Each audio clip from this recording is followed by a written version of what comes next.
मिथिलापुरी से अयोध्या तक का मार्ग 3 दिनों में तय करके महाराज जनक के मंत्री राजा दशरथ के दरबार में पहुंचे।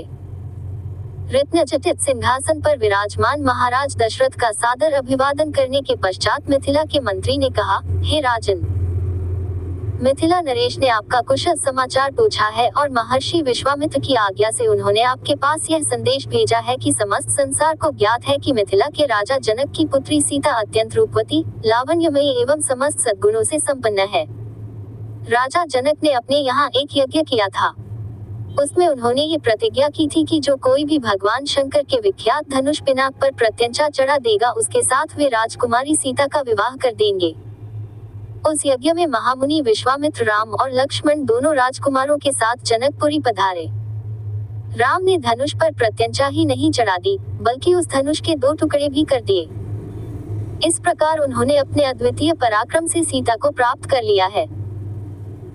अतः राजा जनक ने आपसे सादर अनुरोध करते हुए ये संदेश भेजा है कि आप अपने समस्त परिजनों, बंधु बांधवों, मंत्रियों एवं पुरोहितों तथा गुरु वशिष्ठ के साथ शीघ्र बारात लेकर मिथिला पधारने की कृपा करें ताकि राजकुमार श्री रामचंद्र के साथ सौभाग्यकांक्षिणी सीता का विवाह वैदिक रीति से संपन्न हो सके और मिथिलेश कन्या के ऋण से उऋण हो सके।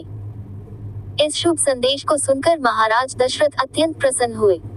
राम लक्ष्मण की कुशलता एवं अद्भुत पराक्रम का समाचार सुनकर उनका हृदय विभोर हो गया। वे मंत्रियों से बोले, मंत्रवर, हमारा हृदय राम और लक्ष्मण से मिलने के लिए बहुत व्याकुल हो रहा है, इसलिए आप शीघ्र ही परिजनों एवं दरबार के सभासदों के साथ जनकपुरी चलने की व्यवस्था कीजिए। समस्त बंधु बांधवों, राज्य के प्रतिष्ठित सेठ साहूकारों, विद्वानों आदि सबको बारात में चलने के लिए निमंत्रण पत्र भिजवाइए। सेनापति जी से कहिए कि वे शीघ्र चतुरंगिनी सेना को तैयार होने का आदेश दें। यदि संभव हो तो ऐसी व्यवस्था कीजिए कि हम सब लोग कल ही प्रस्थान कर सके, क्योंकि हमारे समधी मिथिला नरेश ने हमसे बहुत शीघ्र मिथिलापुरी पहुंचने का आग्रह किया है। साथ ही परम पूज्य राजगुरु वशिष्ठ जी, वामदेव, जाबाली, कश्यप, मार्कंडेय, महर्षि कात्यायन आदि ऋषि मुनियों से भी ये प्रार्थना करें कि वे कल प्रातःकाल ही हम लोगों के चलने से पहले ही जनकपुरी के लिए प्रस्थान कर जाएं। इस बीच में हम तीनों महारानियों को ये शुभ समाचार देने के लिए जाते हैं। इतना कहकर राजा दशरथ ने मंत्रियों को आदेश दिया कि वे मिथिला से आए हुए अतिथियों का उचित सत्कार करें और उनके खान पान, ठहरने आदि का समुचित प्रबंध करें। इसके पश्चात वे स्वयं राजप्रासाद के अंतःपुर में पहुंचे और तीनों रानियों को बुलाकर ये शुभ संवाद सुनाया। शीघ्र ही ये समाचार संपूर्ण अयोध्या नगरी में फैल गया। घर घर में मंगलगान होने लगे, नृत्य संगीत का आयोजन होने लगा। महाराज की आज्ञा पाकर मंत्रीगण तथा भृत्यगण विवाह की तैयारियों में जुट गए। जन जन के मन में अद्भुत उत्साह था। ऐसा प्रतीत होता था जैसे प्रत्येक व्यक्ति के भीतर विद्युत का संचार हो गया है। सभी लोग अभूतपूर्व द्रुतगति से समस्त कार्यों को संपन्न कर रहे थे। अर्धरात्रि होते होते चलने की सारी तैयारियां पूर्ण हो गई और दूसरे दिन दल बल के साथ राजा दशरथ रवाना हो गए। 4 दिनों तक चलने के पश्चात बारात मिथिलापुरी पहुंची।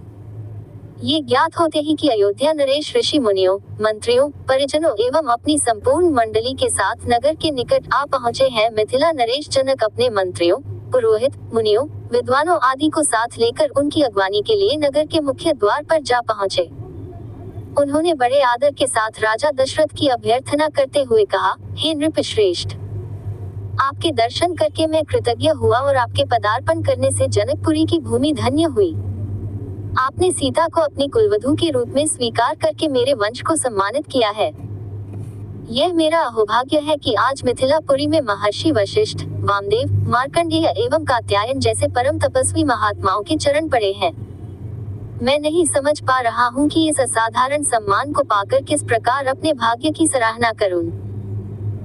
इस प्रकार समस्त आगत महानुभावों का सत्कार करके महाराज दशरथ को उनके साथ आए हुए ऋषि मुनियों, बंधु बांधवों, मंत्रियों एवं सैनिकों को जनवासे में ठहराने की उचित व्यवस्था की। जनवासे में राजा दशरथ बहुत देर तक मुनि विश्वामित्र और अपने दोनों पुत्रों के साथ बैठे हुए उनके कृत्यों और पराक्रम का विवरण सुनते रहे। इस विवरण को सुनकर कभी वे आनंद से रोमांचित हो जाते, कभी आश्चर्य से दांतों तले उंगली दबाने लगते और कभी प्रशंसा से अपने राजकुमारों की पीठ थपथपाने लगते। बातचीत करने के पश्चात भोजनादि से निवृत्त होकर वे विश्राम करने चले गए।